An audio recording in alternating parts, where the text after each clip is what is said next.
నమస్తే, welcome to G24 news. ముందుగా headlines చూద్దాం.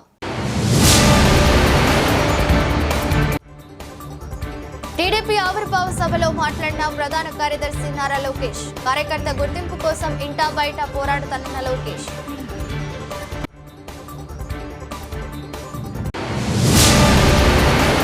కాంగ్రెస్ సోషల్ మీడియా అకౌంట్ల నుండి దారుణంగా ట్రోల్ చేస్తున్నారు. సైబర్ సెక్యూరిటీ బ్యూరోకి ఇవన్నీ కనిపించడం లేదా అంటూ ఫైర్ అయిన బీఆర్ఎస్ నేత ఆర్ఎస్ ప్రవీణ్ కుమార్.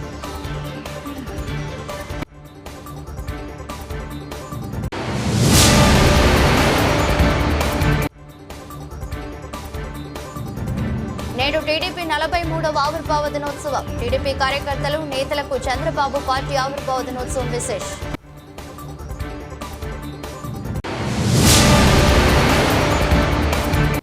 పదిహేను రోజుల క్రితం గ్రూప్ 1 విద్యార్థిని ఆత్మహత్య. ఈ విషయాన్ని బయటకు రానివ్వకుండా జాగ్రత్త పడ్డ రేవంత్ సర్కార్ అంటూ సంచలన ఆరోపణలు చేసిన క్రాంతి దళ అధ్యక్షుడు పృథ్వీ. 2019 వరకు మనం చూసిన రాజకీయం వేరు. 2019 నుండి 2024 వరకు మనం చూసిన రాజకీయం వేరు. మన దేవాలయంపై దాడి చేస్తే వెను చూపకుండా ఎదురు నిలబడ్డాం. మన అధినేత ఇంటికి తాళ్లు కడితే తాళ్లు తెంచుకొని పోరాడాం. క్లైమోర్ మైండ్లకే భయపడని బ్లడ్ మనదే. కామెడీ పీసులకు భయపడతామా? నలుగురు ఎమ్మెల్యేలను లాక్కుని ప్రతిపక్ష హోదా లేకుండా చేస్తామన్న వారికి ప్రతిపక్ష హోదా లేకుండా ఇంటికి పంపాం. ప్యాలెస్లు బద్దలు కొట్టామన్నారు మంత్రి నారా లోకేష్. 2019 వరకు మనం చూసిన రాజకీయాలు ఒక రకం, 2019 నుంచి 24 వరకు చూసిన రాజకీయాలు వేరు. అరాచక పాలన మనందరం ఎదుర్కొన్నాం. మన దైవాలయంగా భావించే తెలుగుదేశం పార్టీ కార్యాలయంపై దాడి చేస్తే మీసాలు మిలేసి రండి మేము ఇక్కడే నిలబడతామని చెప్పిన ఘనత ఒక తెలుగుదేశం పార్టీ కార్యకర్తలదే. అంతేకాదు, మన అధినేత ఇంటికి తాడు కడితే ఆ తాళ్ళు తెంచి పోరాడింది మన తెలుగుదేశం పార్టీ కార్యకర్తలు. క్లేమోరల్ మైన్కే భయపడని పార్టీ మనది. ఈ కామెడీ పీసులకు మనం భయపడతామా? నలుగురు ఎమ్మెల్యే లాక్కుంటే ప్రతిపక్ష హోదా ఉండదని చెప్పిన వ్యక్తికి ఈరోజు ప్రతిపక్ష హోదా లేకుండా చేసిన ఘనత తెలుగుదేశం పార్టీది. చివరికి ప్యాలెస్లు కూడా మనం బద్దలు కొట్టాం. 2024 ఎన్నికల్లో మన స్ట్రైక్ రేట్ కూటమితో కలిసి 94% సాధించాం. 58% ఓట్ షేర్ సాధించాం. అందరం కలిసికట్టుగా 8 ఉమ్మడి జిల్లాల్లో వైకాపాకి 0 తీసుకొచ్చిన ఘనత కూడా మన కూటమిది. అంతేకాదు, మొన్న జరిగిన గ్రాడ్యుయేట్ ఎన్నికల్లో గౌరవ గ్రాడ్యుయేట్ ఎమ్మెల్సీలు కూడా ఇక్కడే ఉన్నారు. ఆనాడే చెప్పా, ఈవీఎం అయినా బ్యాలెట్ అయినా గెలుపు మనదే. మనకి గల్లీ పాలిటిక్స్ తెలుసు, ఢిల్లీ పాలిటిక్స్ తెలుసు. జాతీయ రాజకీయాల్లోనూ సైకిల్ ముద్ర ఉంది. కేంద్ర ప్రభుత్వాలను శాసించే అవకాశం వచ్చినా ఎప్పుడు స్వార్థానికి వాడుకోలేదు. రాష్ట్ర ప్రయోజనాలే ముఖ్యమని చెప్పిన ఏకైక పార్టీ టీడీపీ అని అన్నారు మంత్రి నారా లోకేష్. మనకి గల్లీ పాలిటిక్స్ తెలుసు, ఢిల్లీ పాలిటిక్స్ కూడా తెలుసు. జాతీయ రాజకీయాల్లో సైకిల్ ముద్రనే వేరు. కేంద్ర ప్రభుత్వాల్ని శాసించే అవకాశం వచ్చినా ఎప్పుడు రాష్ట్ర ప్రయోజనాలు మేరకు మనం పనిచేశాం. ఏనాడు స్వార్థంతో పదవులు మనం అడగలేదు. రాష్ట్ర ప్రయోజనాలే ముందు పెట్టి నడిపించిన పార్టీ తెలుగుదేశం పార్టీ. అంబేద్కర్ గారికి భారతరత్న ఇవ్వటంలో కీలక పాత్ర వహించింది తెలుగుదేశం పార్టీ. అంతెందుకు, ఆనాడు అబ్దుల్ కలాం గారిని రాష్ట్రపతి చేయాలని ప్రతిపాదించిన వ్యక్తి మన నాయకుడు చంద్రబాబు నాయుడు గారు. ఇంకా బాలయోగి గారిని పార్లమెంట్కే తొలి దళిత స్పీకర్ చేసిన ఘనత కూడా మన పార్టీ తెలుగుదేశం పార్టీది. హైవేల నిర్మాణం, విద్యుత్, టెలికాం, ఐటీ, డిజిటల్ పేమెంట్లో అనేక సంస్కరణలు కూడా తీసుకొచ్చిన పార్టీ తెలుగుదేశం పార్టీ. 15 రోజుల క్రితం గ్రూప్ 1 విద్యార్థిని ఆత్మహత్య. ఈ విషయాన్ని బయటకు రానివ్వకుండా జాగ్రత్త పడ్డ రేవంత్ సర్కార్ అంటూ సంచలన ఆరోపణ చేసిన క్రాంతి దళ్ అధ్యక్షుడు పృథ్వీ. గత సంవత్సరం గ్రూప్స్ అభ్యర్థులు తెలిపినప్పుడు ఆ నిరసనలో పాల్గొన్న విద్యార్థిని నిరసనలో పాల్గొన్నందుకు ఆమె పనిచేసే చోటుకు వెళ్లి అరెస్ట్ చేసిన పోలీసులు ఈ విషయాన్ని అమ్మాయి వాళ్ళ ఇంటికి వెళ్లి తెలిపిన యాజమాన్యం చదువు మధ్యలో ఆపేసి ఇంటికి తీసుకెళ్లిన తల్లిదండ్రులు దీంతో తీవ్ర మనస్తాపానికి గురై 15 రోజుల క్రితం ఆత్మహత్య చేసుకున్న విద్యార్థిని ఈ విషయాన్ని బయటకు రానివ్వకుండా జాగ్రత్త పడ్డ రేవంత్ రెడ్డి సర్కార్ అంటూ సంచలన విషయాలు బయటపెట్టిన రాష్ట్ర క్రాంతి దళ అధ్యక్షుడు పృథ్వీ. అదేంటి అశోక్ నగర్ దగ్గర తెల్లందాక కూర్చున్నప్పుడు ఒక చెల్లె ఆడ కూర్చొని చాలా నినాదాలు ఇస్తుండే, స్లోగన్స్ ఇస్తుండే. ఎందుకు బయటకు వస్తలేరు అని చెప్పేటందుకు చెప్తున్నా నేను. స్లోగన్స్ ఇస్తుంటే అమ్మాయి ఏంటంటే ఇంట్లో మీద డిపెండ్ కాకుండా ఇక్కడికి వచ్చి చిన్న నౌకరీ చేసుకుంటా సివిల్స్ ప్రిపేర్ అవుదామని చెప్పి ప్రిపేర్ అవుతా ఉండే.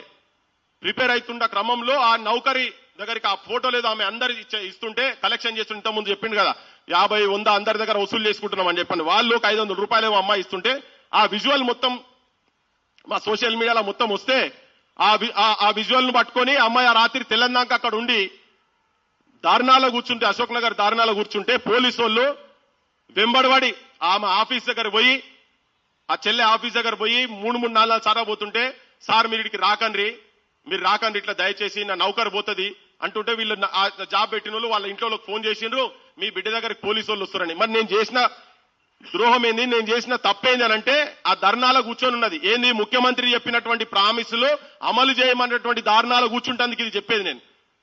అయ్యింది ఆ అమ్మాయిని ఇంట్లోకి వెళ్ళి బయటికి రానియలేదు. నీ నౌకరొద్దు, నీ చదవద్దు, పాడొద్దు, నీకు పెళ్లి చేస్తామని ఇంట్లో కూర్చోబెట్టిండ్రు. ఒక 15 రోజుల కింద అనుకుంటా, 15-20 రోజుల కింద ఆ పిల్ల ఇప్పుడు నాకు ఢిల్లీ పోయిన చెల్లెతో మాట్లాడుకుంటూ చెప్పిందంట, మీ తల్లిదండ్రులు మిమ్మల్ని ఎంకరేజ్ చేస్తున్నారు, మా ఇంట్లో నన్ను ఇంట్లోకి వెళ్ళి రాణిస్తలేరు, నీ పరీక్షలు వద్దు, నీ నౌకరొద్దు అది అని చెప్పని అంటున్నారు, నాకు ఏం చేయాలో అర్థమైతలేదని మానసికంగా ఇబ్బంది పడి మీ అందరికి చెప్తున్నా ఏంటంటే ఆత్మహత్య చేసుకుని చనిపోయింది. ఇది నా దగ్గర ఫోటో ఉన్నది, తన ఫోటో ఉన్నది, బయట సమాజానికి తెలియనీయకుండా క్లోజ్ చేసి పడేసిండ్రు. తెలుగుదేశం పార్టీలో కార్యకర్తే అధినేత. ఈ మాట నేను ఊరికే అనడం లేదు. దేశంలో కార్యకర్తలకు గౌరవం ఇచ్చే ఒక్క పార్టీ టీడీపీ. కోటి సభ్యత్వాలు అనేది ఒక ప్రాంతీయ పార్టీకి అసాధ్యమైన రికార్డు. దాన్ని మనం సాధించాం. ప్రమాద బీమా 2 లక్షల నుంచి 5 లక్షలకు పెంచాం. కార్యకర్తల సంక్షేమం కోసం ఇప్పటి వరకు సుమారు 140 కోట్ల ఖర్చు చేసింది టీడీపీ పార్టీ అని అన్నారు మంత్రి నారా లోకేష్.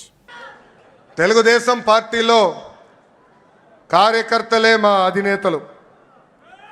ఈ మాట నేను ఊరికే అంటం లేదు.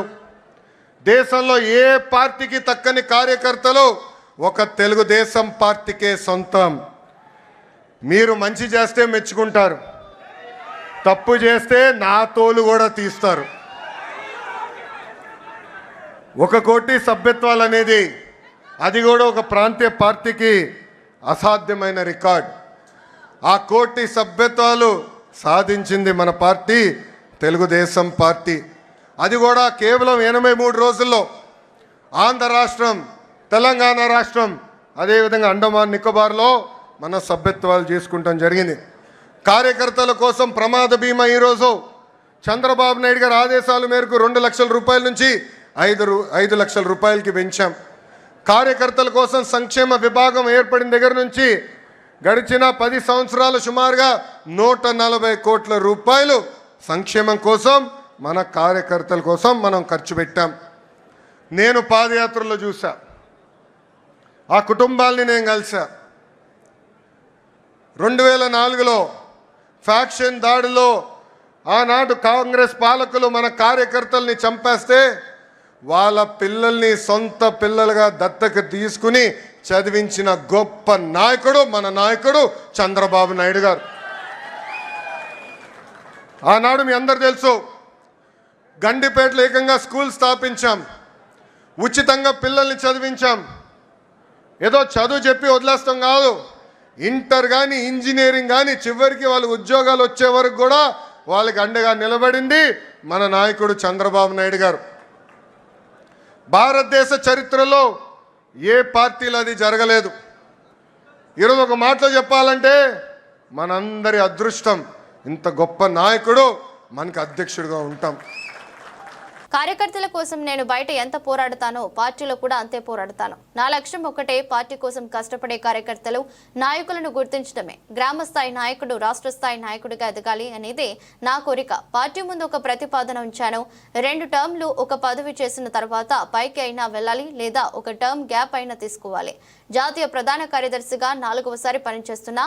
పార్టీలో ప్రక్షాళన నాతోనే మొదలు పెట్టండి. యువకులకు రాజకీయాల్లోకి రావాలనే కోరిక వస్తుంది. నా స్టైల్ ఒకటే, సీనియర్లను గౌరవిస్తా, పనిచేసే జూనియర్లకు ప్రమోషన్ ఇస్తా. పార్టీ మరో 40 ఏళ్లు బ్రతకాలి అంటే కొత్త రక్తం ఎక్కించాలి. దానికి అందరి సహకారం కావాలన్నారు మంత్రి నారా లోకేష్. నేను అనేక సందర్భాల్లో చెప్పా, చిన్నప్పుడు నేను అనుకునేవాడిని నాతో ఉండేదానికి ఆయనకి సమయం లేదు, కానీ గండిపేట స్కూల్కి వెళ్ళేదానికి ఆయనకి సమయం ఉందని. అప్పుడు ఆయన ఒక మాట అడిగా, ఎందుకు మీరు అంత సమయం గండిపేట స్కూల్కి ఇస్తున్నారని. అప్పుడు ఆయన ఒకటే అన్నారు, అరే ఫ్యాక్షన్ దాడిలో ఎవరన్నా చంపేస్తే తిరిగి కుటుంబం మొత్తం మళ్ళీ ఫ్యాక్షన్ చేయాలంటారు. ఆ ఫ్యాక్షనిజంకి హ్యూమనిజం ఇవ్వాలనేది నా లక్ష్యం. దానికి ఫుల్ స్టాప్ పెట్టే బాధ్యత నేను తీసుకుంటానని చెప్పారు. పాదయాత్రలో కుటుంబాన్ని కలిసా. ఆ పిల్లలు ఈరోజు పెద్దవాళ్ళయ్యారు. ఒక డెలాయిట్, ఒక టీసీఎస్ లాంటి సంస్థల్లో ఈరోజు పనిచేస్తాం జరుగుతుంది. నేను బయట ఎంత పోరాడుతున్నానో పార్టీలో కూడా నేను అంతే పోరాడుతున్నా. నా లక్ష్యం ఒకటే, పార్టీ కోసం అహర్నిశలు కష్టపడిన కార్యకర్తల నాయకులకి గుర్తింపు ఉండాలి. గ్రామ స్థాయి నాయకులు రాష్ట్ర స్థాయికి ఎదగాలి, పాలిట్ బ్యూరో రూమ్లో అడుగు పెట్టాలనేదే నా లక్ష్యం. పార్టీ ముందు ఒక ప్రతిపాదన ఉంచాను. 3 టర్మ్లు ఒక పదవి చేసిన తర్వాత పై పదవికైనా వెళ్ళాలి, లేదంటే ఒక్క టర్మ్ బ్రేక్ తీసుకోవాలి. జాతీయ ప్రధాన కార్యదర్శిగా నేను ఈరోజు 4వ టర్మ్లో ఉన్నాను. గౌరవ అధ్యక్షుడు వారిని నేను కోరేది, ఆ సంస్కరణ నాతో మొదలు పెట్టాలని ఈ సభాముఖంగా నేను కోరుతున్నాను. ఇది జరిగితేనే పార్టీలో కదలిక వస్తుంది. యువతకి రెక్కలొచ్చి రాజకీయాల్లో మెరుగైన అవకాశాలు వస్తాయి.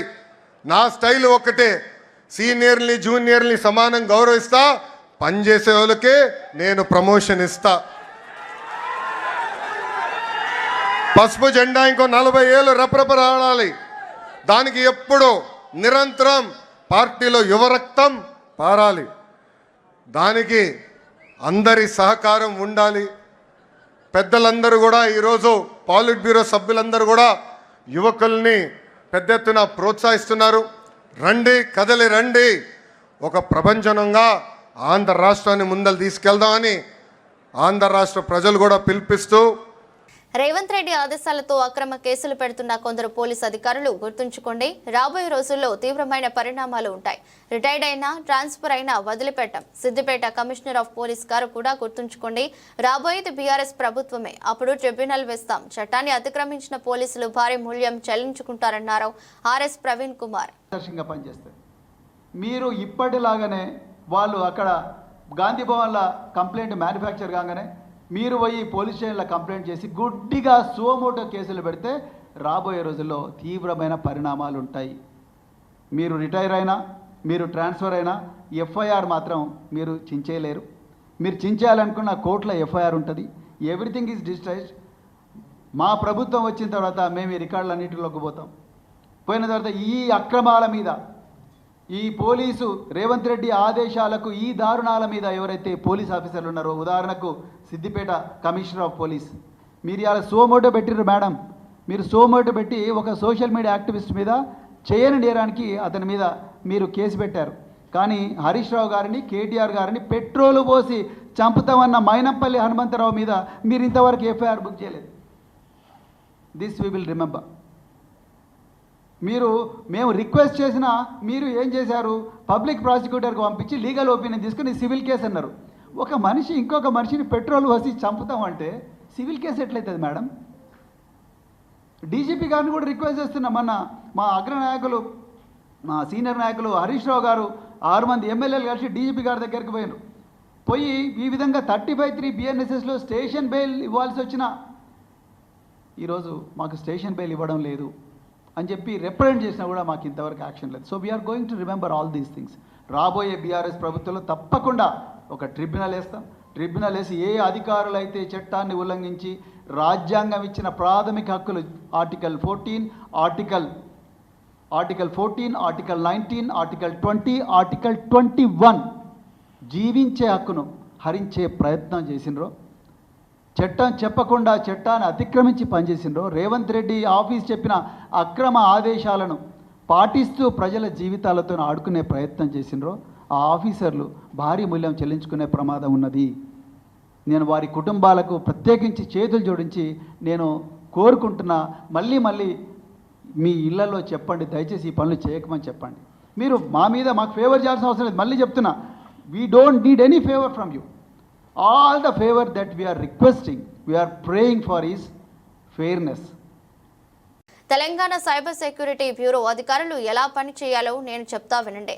సైబర్ పెట్రోలింగ్ సెక్రటేరియట్లో చేయండి. తెలంగాణ ప్రజలను న్యాయం చేయండి. సెక్రటేరియట్లో అన్ని హెచ్ఓడీలకు ఈ ఆఫీస్ అనే ఓ పోర్టల్ ఉంటుంది. సైబర్ సెక్యూరిటీ బ్యూరో బోర్డుకు నిజంగా దమ్ము ధైర్యం ఉంటే ముందు ఈ ఆఫీస్ మీద పెట్రోలింగ్ చేయండి. అక్కడ అవినీతి గురించి తెలుస్తుంది. ప్రజలకు న్యాయం చేయండి. ఈ ఆఫీసులో ఎక్కడ అవినీతి జరుగుతుందో నా దగ్గర ఆధారాలు ఉన్నాయి. సైబర్ సెక్యూరిటీ బ్యూరో అధికారులు నా దగ్గరికి వస్తే ఇస్తా అన్నారు ఆర్ఎస్ ప్రవీణ్ కుమార్. నిజానికి నేను మళ్ళీ రిక్వెస్ట్ చేస్తున్నా తెలంగాణ ప్రజలకు, ఒక్కసారి పోలీసులు వాళ్ళు చేయాల్సిన పని చేయడం లేదు. నేను తెలంగాణ సైబర్ సెక్యూరిటీ బ్యూరో ఆఫీసుల్లో ఉండే ఆఫీసర్లకు నేను ఒక్కటే రిక్వెస్ట్ చేస్తున్నా, మీరు పక్కనే ఉన్నారు, తెలంగాణ భవన్ పక్కనే ఇంటిగ్రేటెడ్ కమాండ్ అండ్ కంట్రోల్ సెంటర్లో ఉన్నారు. మీకు అద్దాల భవంతి, ప్రపంచంలో ఎక్కడ లేని విధంగా ఫెసిలిటీస్ కేసీఆర్ గారు మీకు ఇచ్చింది. పారదర్శకంగా మీరే రాసుకున్నారు మీ వెబ్సైట్లో, అన్బయాస్డ్ అని చెప్పి, unbiased, transparent and efficient practices అన్నారు. Please try to be unbiased, please try to be transparent, please try to be efficient in controlling corruption, in controlling digital frauds. ఇలా మీరు నిజంగా ఎక్కడ సైబర్ పెట్రోలింగ్ చేయాలని నేను చెప్తా వినండి. మీరు సైబర్ పెట్రోలింగ్ చేయాల్సింది సెక్రటరియట్లో చేయండి. ఓపెన్ చెప్తున్నా, సెక్రటరియట్లో చేయండి. తెలంగాణ ప్రజలకు న్యాయం జరుగుతుంది. సెక్రటరియట్లో అన్ని హెచ్ఓడీలకు ఈ ఆఫీస్ అని ఒక పోర్టల్ ఉంటుంది. ప్రతి ఫైల్ కూడా ఎలక్ట్రానిక్ మానిటరింగ్ ఉంటుంది, ఎలక్ట్రానిక్ మూమెంట్ జరుగుతుంది. ప్రతి ఫైల్ కూడా ఫస్ట్ సెక్షన్ ఆఫీసర్ నుంచి, తర్వాత అసిస్టెంట్ సెక్రటరీకి పోతుంది, అసిస్టెంట్ సెక్రటరీ నుంచి డిప్యూటీ సెక్రటరీ పోతుంది, అడిషనల్ సెక్రటరీ పోతుంది, హెచ్ఓడికి పోతుంది, ప్రిన్సిపల్ సెక్రటరీకి పోతుంది, ఫస్ట్ ప్రిన్సిపల్ సెక్రటరీ పోతుంది, తర్వాత మినిస్టర్కి పోతుంది.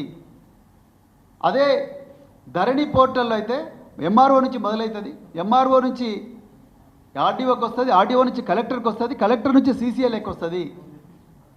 మీరు ఆ పోర్టల్ మీకు దమ్ముంటే, మీ సైబర్ సెక్యూరిటీ బోర్డుకి నిజంగా దమ్ముంటే మీరు దాంట్లోకి వెళ్ళండి. గో టు ఈ office and then start policing. Then you understand where the corruption is. మేం చెప్తాం ఎక్కడుందో corruption. I have evidence. You come to me, I will give you evidence where files are being stopped. ఎక్కడ files ఆపుతున్నారు? Senior citizens అని చూడకుండా, పేద రైతులను చూడకుండా, ఎంఆర్ఓ క్లియర్ చేస్తే డిజిటల్ సిగ్నేచర్తోని, ఆర్డీఓ క్లియర్ చేస్తే డిజిటల్ సిగ్నేచర్తోని, కలెక్టర్ క్లియర్ చేసి ప్రొసీడింగ్స్ ఇస్తే డిజిటల్ సిగ్నేచర్తోని, after that it comes to సీసీఎల్ఏలో కనీసం అంటే 1 సంవత్సరం పాటు ఫైల్స్ వెయిటింగ్ ఉన్నాయి. మరి ఎక్కడ పోయింది సైబర్ సెక్యూరిటీ బ్యూరో? ఎక్కడ మీరు తెలంగాణ ప్రజల ఆస్తులను కాపాడుతా ఉన్నారు? ట్విట్టర్లో ట్వీట్ ని బీఆర్ఎస్ కార్యకర్తలు రీపోస్ట్ చేస్తే సెక్షన్ 67 ఐటీ యాక్ట్ కింద కేసులు పెడుతున్నారు. సెక్షన్ 67 ఐటీ యాక్ట్ అనేది ఎవరినైనా అశ్లీలంగా అగౌరవపరిస్తే పెడతారా, కానీ బీఆర్ఎస్ కార్యకర్తల మీద విచ్చలవిడిగా ఈ యాక్ట్ తో కేసులు వేస్తున్నారన్నారు ఆర్ఎస్ ప్రవీణ్ కుమార్. ఘోరం అంటే ఒక ఎఫ్ఐఆర్లో ఒక నల్లబాలు అనే ట్విట్టర్ హ్యాండిల్, ఆయన ఈ కాంగ్రెస్ అనేది రాష్ట్రానికి పట్టిన చీడ, ఈ చీడ వల్ల తెలంగాణ ప్రజలకు అన్యాయం జరుగుతూ ఉన్నది, వీళ్ళ ప్రాణాలకు ప్రమాదం వచ్చిన పరిస్థితి ఉన్నది అని చెప్పి BRS party social media handle ద్వారా వచ్చిన ఒక పోస్టును ఈయన రీట్వీట్ చేస్తాడు. రీట్వీట్ చేస్తే ఆయన మీద కేసు పెట్టిండ్రు. సెక్షన్ 67 ఐటీ యాక్ట్ పెట్టిండ్రు. అసలు సెక్షన్ 67 ఐటీ యాక్ట్ ఎప్పుడు పెట్టాలి?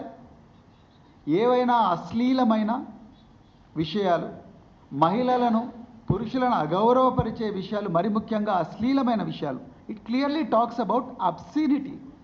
Any electronic material which perpetrates obscenity, which is aimed to damage the reputation of a person with the obscene material, then 67 IT Act has to be booked. అశ్లీలమైన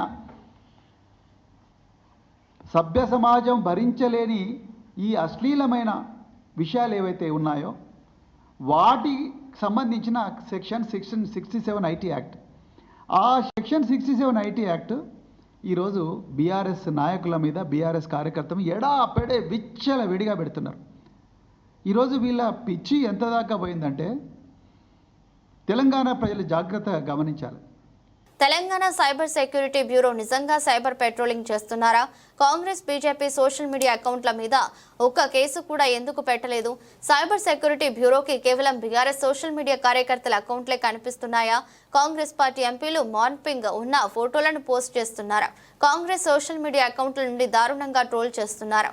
మరి cyber security బ్యూరోకి ఇవన్నీ కనిపించడం లేదా అన్నారు RS Praveen Kumar. Congress ఎంపీలు పెట్టిన ఘోరమైన పోస్టులు కలుబూసుకుంటూ ఉన్నారు. నేను సైబర్ సెక్యూరిటీ బ్యూరో, మీరు నిజంగా సైబర్ పెట్రోలింగ్ చేస్తుంటే మీకు బీఆర్ఎస్ సోషల్ మీడియా హ్యాండిల్సే కనిపిస్తున్నాయా? ఇలా రేవంత్ రెడ్డి సైన్యం చూడండి ఎంత ఘోరంగా కేటీఆర్ గారి మీద ఘోరంగా మీమ్స్ తయారు చేసి, అదేవిధంగా కేసీఆర్ గారి మీద ఘోరంగా మీమ్స్ తయారు చేసి, అదేవిధంగా ఇంకా ఘోరమైన విషయాలు ఇంకా చెప్పలేము. కేటీఆర్ గారి మీద తెలంగాణ కాంగ్రెస్ ఆటో రాముడు అని చెప్పి ఒకటి, అదేవిధంగా రేవంత్ సైన్యం, అదేవిధంగా కిరణ్ కుమార్ చామల్ అయిన ఎంపీ ఎంత ఘోరమైన కామెంట్స్ చేస్తున్నారు చూడండి. అదేవిధంగా నిన్నగాక మొన్న రేవంత్ రెడ్డి గారిని, కేసీఆర్ గారిని పోలుస్తూ ఘోరంగా మనుషుల రెప్యుటేషన్ దెబ్బతీసే విధంగా తెలంగాణ కాంగ్రెస్ డైరెక్ట్గా సోషల్ మీడియా హ్యాండిల్లో చేస్తున్నది. అదేవిధంగా ఈ గౌతమ్ ఇది ఒక సోషల్ మీడియా యాక్టివిస్ట్. రైతుల బాధలన్నీ, రైతుల కష్టాలు, కన్నీళ్ళన్నీ కూడా ప్రజలకు చెప్పే ప్రయత్నం రాజ్యాంగబద్ధంగా ఆర్టికల్ 19 ఇచ్చిన హక్కులతోని ఈయన చెప్తా ఉన్నాడు. ఈయన మీద ఎంత ఘోరంగా రాస్తారు. బాలిక అత్యాచారం కేసులో కేటీఆర్ ప్రధాన అనుచరుడు, ఇదా మీరు చెప్పేది? మరి వీళ్ళ మీద ఎందుకు యాక్షన్ తీసుకోలేరు? Telangana Congress social media activist కదా ఈయన. ఈ గౌతమ్ పోతగోని పోయి సైబర్ క్రైమ్ పోలీస్ స్టేషన్లో కేసు పెడితే కనీసం అక్నాలెడ్జ్మెంట్ కూడా ఇవ్వలేదు. Then where is your cyber policing? అదేవిధంగా మన్నే క్రిషాంక్, ఈయన మీద ఎన్నో అక్రమ కేసులు పెట్టిండ్రు. ఈయన ఉస్మానియా యూనివర్సిటీలో స్కాలర్, ఎన్నో అక్రమ కేసులు పెట్టిండ్రు. ఈయన మీద ఏమని రాసిండు? పిల్లలు ఉన్నారు కదరా బాబు, ఇంత గలీజ్ దందాలు చేస్తే బతికేందుకని వెన్నెల కిషోర్ అని చెప్పేసి అవుతానో రాసిండ్రు. ఈయన కంప్లైంట్ చేస్తే దాని మీద కూడా కేసులు లేదు. అదేవిధంగా కేసీఆర్ గారిని తెలంగాణ రావడంలో అత్యంత కీలకమైన భూమిక పోషించి తెలంగాణకు తొలి ముఖ్యమంత్రి అయిన కేసీఆర్ గారిని ఎంతో ఘోరమైన లాంగ్వేజ్తోని ఈ కాంగ్రెస్ డైరెక్ట్గా సోషల్ మీడియా హ్యాండిల్స్లో చేస్తున్నారు. దెన్ నేను ఇవాళ సైబర్ సెక్యూరిటీ బ్యూరో అధికారులను ఓపెన్గా అడుగుతున్నా, ఎక్కడుంది ఫెయిర్నెస్? మీరు రాశారు ఇవాళ సైబర్ సెక్యూరిటీ బ్యూరో ఉన్నతాధికారి రాశారు, ఏమని రాశారు?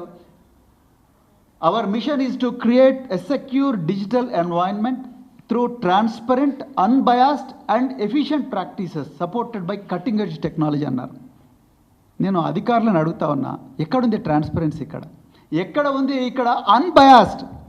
ప్రతి క్షణం కూడా బయాసే ఉన్నది. లేకపోతే ఈ బీజేపీ సోషల్ మీడియా హ్యాండిల్స్ మీద కానీ, కాంగ్రెస్ సోషల్ మీడియా హ్యాండిల్స్ మీద కానీ, అఫీషియల్ సోషల్ మీడియా హ్యాండిల్స్ మీద కానీ ఇంతవరకు ఒక్క కేసు కూడా పెట్టలేదు కదా మీరు. తెలంగాణలో రేవంత్ రెడ్డి బాధితుడు, ఫిర్యాదుదారుడు, police investigator, clues team, magistrate, jail warden, superintendent అన్ని పాత్రలు ఆయనే చేస్తున్నారా? తెలంగాణలో అందరూ సంతోషంగా ఉన్నారట, ఒక రేవంత్ రెడ్డినే బాధితుడట అని అన్నారు ఆర్ఎస్ ప్రవీణ్ కుమార్. అంటే ఇంత కానిస్టేబుల్తో సోమోటో మీరు ఎఫ్ఐఆర్లు చేయగలిగినప్పుడు మరి వీళ్ళ మీద కూడా Telangana Congress social media handles మీద కూడా చేయాలి కదా. ఆ గౌతమ్ పోతగోని అంటే ఆయన ఏం పాపం చేసిండు? డైరెక్ట్గా ఆయన మీద ఒక అమ్మాయి అత్యాచారం అని చెప్పేసి అంటా ఉన్నారు. ఆయన పోయి కంప్లైంట్ ఇస్తే నా మీద ఇంత ఘోరంగా అపవాదులు వేస్తున్నారు, కంప్లైంట్ ఇస్తే మరి తీసుకుంటలేదు. Where is a fairness? ఎక్కడుంది right to equality? Article section 173 BNSS ఏం చెప్తున్నది? Every citizen has a right to have FIR registered. Lalita Kumari versus State of UP 2014లో గొప్ప జడ్జిమెంట్ వచ్చింది.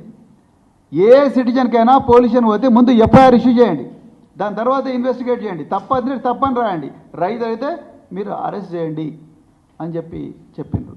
మరి ఎందుకు మీరు చేయడం లేదు అంటే ఇవన్నీ కూడా ఇందులో తెలంగాణలో ఇప్పుడు ఏం జరుగుతుందంటే రేవంత్ రెడ్డే బాధితుడు, రేవంత్ రెడ్డే ఫిర్యాదుదారు, రేవంత్ రెడ్డే పోలీస్ ఆఫీసరు, రేవంత్ రెడ్డే ఇన్వెస్టిగేటరు, రేవంత్ రెడ్డే క్లోజ్ టీమ్,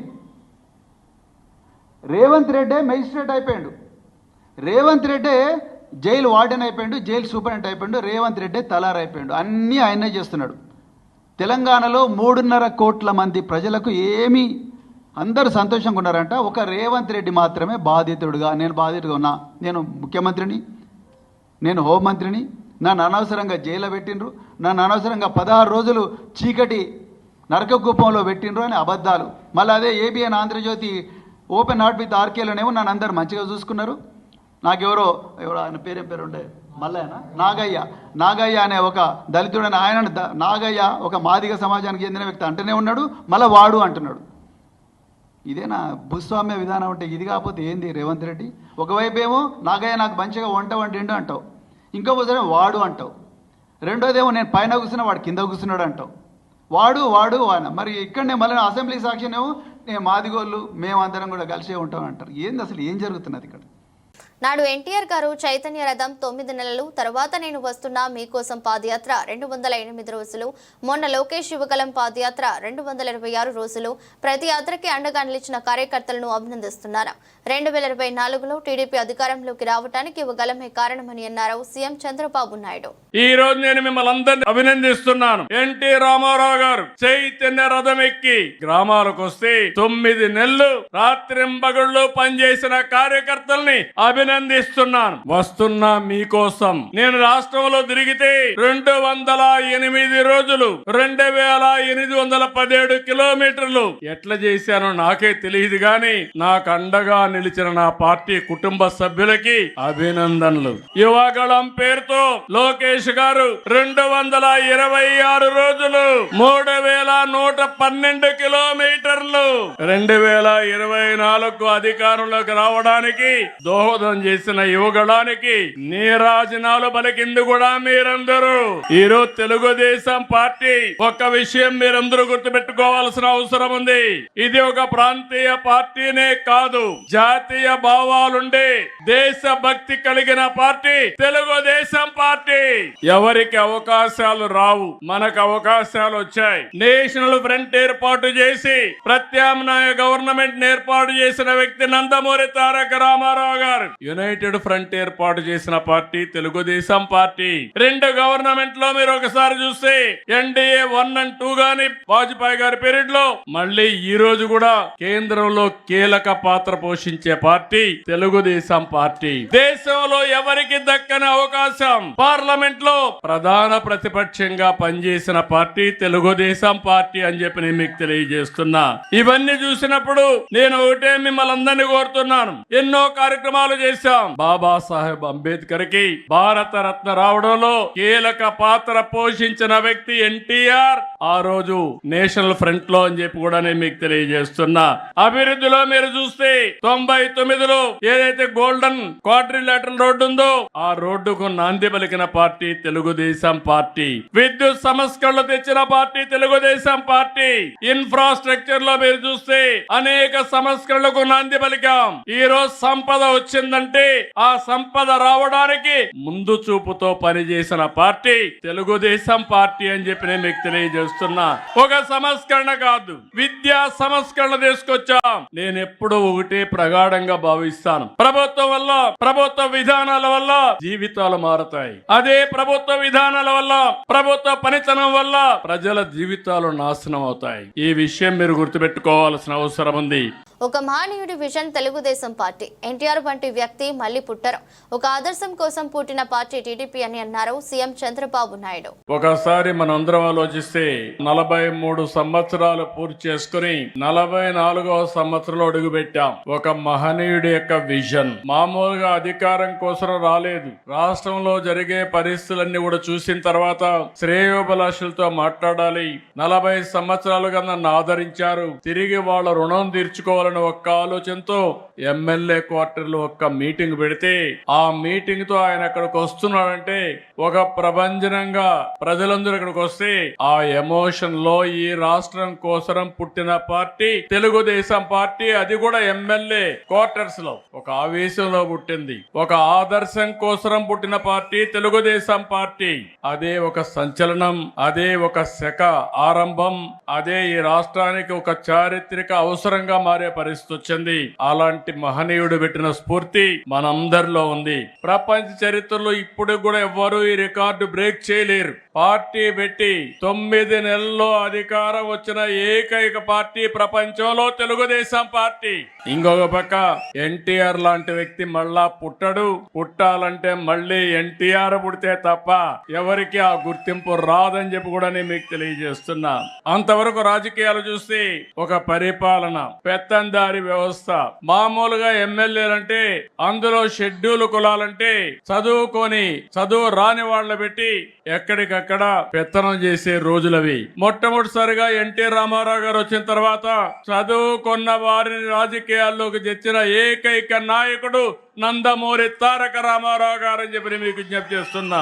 అది కూడా ఒక విజన్. రాష్ట్రం బాగుండాలంటే యువ రక్తం రావాలి. అంతవరకు ట్రెడిషనల్ గా ఉండే పాలిటిషియన్స్ పోవాలి. అదే మరిగా చదువుకున్న వ్యక్తులు రావాలని ఆ రోజు ఆలోచించిన వ్యక్తి ఎన్టీ రామారావు గారు. ఇంకో పక్క మీరు ఒక్కసారి చూస్తే అంతవరకు పరిపాలనకే పరిమితమైన ప్రభుత్వాలు పేదల సంక్షేమానికి నాంది పలికిన మహానుభావుడు ఎన్టీ రామారావు గారు అని చెప్పి నేను మీకు తెలియజేస్తున్నా. పార్టీకి మనమంతా వారసులం, పెత్తందారులం కాదు. నేను కూడా పార్టీకి అధ్యక్షుడిని, టీం లీడర్ని మాత్రమే. టీడీపీని లేకుండా చేయాలని చాలా మంది చూశారు. టీడీపీని నాశనం చేయాలనుకున్న వారు కాలగర్భంలో కలిసిపోయారు. తెలుగుదేశం పార్టీకి కార్యకర్తలే బలం, బలగం. కార్యకర్తలకు పాదాభివందనం చేస్తున్నానని అన్నారు సీఎం చంద్రబాబు నాయుడు. ఒకప్పుడు మనం ఒకసారి ఆలోచిస్తే ఈ పార్టీకి మనందరం వారసులం. ఈ విషయం మీరందరూ గుర్తుపెట్టుకోవాల్సిన అవసరం ఉంది. నేను కూడా ఈ పార్టీకి ఒక అధ్యక్షుడిని, ఒక టీం లీడర్ని మాత్రమే. నా ఆలోచన తెలుగుదేశం పార్టీ శాశ్వతంగా ఉండాలి. తెలుగు వారున్నంత వరకు తెలుగు వారి కోసం తెలుగుదేశం పార్టీ ఉంటుంది. దాంట్లో ఏ మాత్రం అనుమానం లేదు. మనందరం వారసులం మాత్రమే గాని పెత్తందారులు మాత్రం కాదు. ప్రతి ఒక్క కార్యకర్తకు న్యాయం చేసి తిరిగి ఈ సాంప్రదాయాన్ని భావితరాలకు అందించవలసిన బాధ్యత మనందరి పైన ఉందని చెప్పి మరొకసారి విజ్ఞప్తి చేస్తున్నా. అందుకే మీరు ఒక్కసారి చూస్తే ఎన్నో పార్టీలు వచ్చాయి. చాలా పార్టీలు ఎప్పటికప్పుడు కనుమరుగయ్యే పరిస్థితి కూడా వచ్చింది. కానీ అన్ని రాజకీయ పార్టీల కంటే తెలుగుదేశం పార్టీ భిన్నంగా పనిచేశాం. మీరు ఒక విషయం గుర్తుపెట్టుకోవాలి. తెలుగుదేశం పార్టీని లేకుండా చేస్తామని చాలా మంది ప్రయత్నం చేశారు. గాని ప్రయత్నం చేసిన వ్యక్తులు కాలగర్భంలో కలిసిపోయారు. ఎవ్వరూ తెలుగుదేశం పార్టీని ఏమీ చేయలేకపోయారు. ముహూర్త బలం చాలా గొప్పది. అదే మాదిరిగా తెలుగుదేశం పార్టీ సంకల్పం కూడా చాలా గొప్పదని చెప్పి కూడా నేను మీకు తెలియజేస్తున్నా. ఇంకొక శతాబ్దం కాదు, ఒకప్పుడు చెప్పుకునేవారు ఏదైతే గుప్తుల నాటి స్వర్ణ యుగం అని. చరిత్రలో తెలుగుదేశం నాటి స్వర్ణ యుగం అని చెప్పుకునే రోజులు శాశ్వతంగా వస్తాయని కూడా మీ అందరికి విజ్ఞప్తి చేస్తున్నా. 4 దశాబ్దాలు, 43 సంవత్సరాలు, ఎన్నో సంక్షోభాలు వచ్చాయి. ప్రతి ఒక్క సంక్షోభాన్ని అవకాశంగా తీసుకున్నాం. అదే సమయంలో ఎన్నో సవాళ్లు అధిగమించాం. దానికి కారణం వేదిక పైనుండే వాళ్ళకంటే వేదిక కింద నుండే కార్యకర్తలే ముఖ్యం అని చెప్పి కూడా మీకు తెలియజేస్తున్నా. అందుకని పార్టీని ప్రాణంగా బతికే పసుపు సైనికులందరికీ నా అభినందనలు. మనస్ఫూర్తిగా పాదాభివందనం చేస్తున్నా. మీ అందరికి సెల్యూట్ చేస్తున్నా. సామాజిక న్యాయం చేసే ఏకైక పార్టీ టీడీపీ. అందరికీ అండగా నిలిచేదే టీడీపీ జెండా అని అన్నారు సీఎం చంద్రబాబు నాయుడు. 43 సంవత్సరాలు గడిచిపోయినాయి, కానీ ఎన్నో చరిత్రలు సృష్టించాం. ఈ రోజు మళ్ళా మీరు ఒకసారి చూస్తే మనం వచ్చిన తర్వాత ఎస్సీలకు గాని, ఎస్టీలకు గాని, బీసీలకు గాని, మైనారిటీ వర్గాలకు రాజకీయ అధికారం ఇచ్చిన పార్టీ తెలుగుదేశం పార్టీ. ఇంకో పక్క మీరు ఒకసారి చూస్తే ఒకప్పుడు బీసీలంటే లెక్కలేని తనం ఉండేది, రాజకీయ గుర్తింపు ఉండేది కాదు. ఈ రోజు సమాజంలో బీసీ అంటే సమాజానికి వెన్నెముగ్గా గుర్తించిన పార్టీ తెలుగుదేశం పార్టీ. అందుకని తెలుగుదేశం పార్టీ వెనుకబడిన వర్గాలకు రుణపడి ఉంది. వాళ్ళని ఆర్థికంగా, రాజకీయంగా, సామాజికంగా పైకి తేవలసిన బాధ్యత తెలుగుదేశం పార్టీ పైన ఉందని చెప్పి కూడా నేను మీకు తెలియజేస్తున్నా. ఇంకో పక్క మీరు ఒకసారి ఆలోచిస్తే ఎక్కడికక్కడ సోషల్ రీఇంజనీరింగ్ చేసిన పార్టీ తెలుగుదేశం పార్టీ.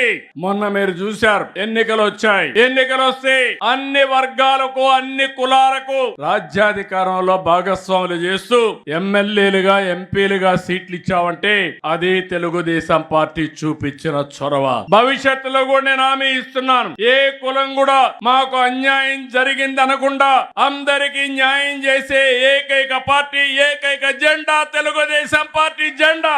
మొన్ననే మీరు చూస్తే ఒక సామాజిక న్యాయం కోసం నేను 96లో ఎస్సీ వర్గాల్లో ఏబిసిడి కేటగరైజేషన్ కావాలంటే ఆ రోజు ఆలోచించి మాదిగలకు కూడా ప్రాధాన్యత ఇవ్వాలి, ఎవరికి అన్యాయం జరగడానికి వీలు లేదని కేటగరైజేషన్ నాంది పలికాం. అది ఇక్కడ అక్కడ తిరిగి తిరిగి సుప్రీం కోర్టు వరకు వెళ్లి కొన్ని రోజులు అనుభవించిన తర్వాత కొట్టేస్తే ఆ రోజు ముఖ్యమంత్రిగా చేసిన చట్టాన్ని మళ్ళీ దేశానికి ఆదర్శంగా కేటగరైజేషన్ చేసే అధికారం తెలుగుదేశం పార్టీకి వచ్చిందంటే ఇది ఒక చరిత్ర. ఎప్పుడు కూడా మనం ఒకటే ఆలోచిస్తున్నాం, ఏ కొద్ది మందో బాగుంటే కరెక్ట్ కాదు. సమాజంలో అందరూ బాగుండాలి, అందరి హితం కోసం తెలుగుదేశం పార్టీ పనిచేయాలి, పేదవాళ్ళకు అండగా ఉండాలి. అలాంటి స్ఫూర్తితోనే మనం ముందుకు పోతున్నాం. వార్తలు ముగించే ముందు మరోసారి హెడ్లైన్స్. టీడీపీ ఆవిర్భావ సభలో మాట్లాడిన ప్రధాన కార్యదర్శి నారా లోకేష్. కార్యకర్త గుర్తింపు కోసం ఇంటా బయట పోరాడుతున్న లోకేష్.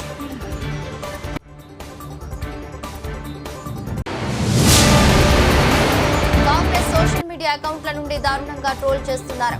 సైబర్ సెక్యూరిటీ బ్యూరోకి ఇవన్నీ కనిపించడం లేదా అంటూ ఫైర్ అయిన బీఆర్ఎస్ నేత ఆర్ఎస్ ప్రవీణ్ కుమార్.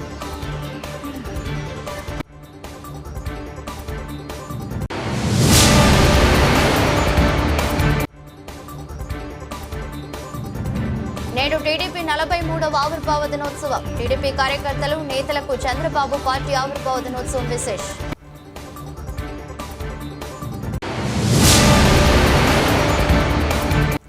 పదిహేను రోజుల క్రితం గ్రూప్ 1 విద్యార్థిని ఆత్మహత్య. ఈ విషయాన్ని బయటకు రానివ్వకుండా జాగ్రత్త పడ్డ రేవంత్ సర్కార్ అంటూ సంచలన ఆరోపణలు చేసిన క్రాంతి దళ అధ్యక్షుడు పృథ్వీ. ఈ దృష్టి బులెటిన్ మరో బులెటిన్లో మళ్ళీ కలుద్దాం. అంతవరకు సెలవు, నమస్కారం.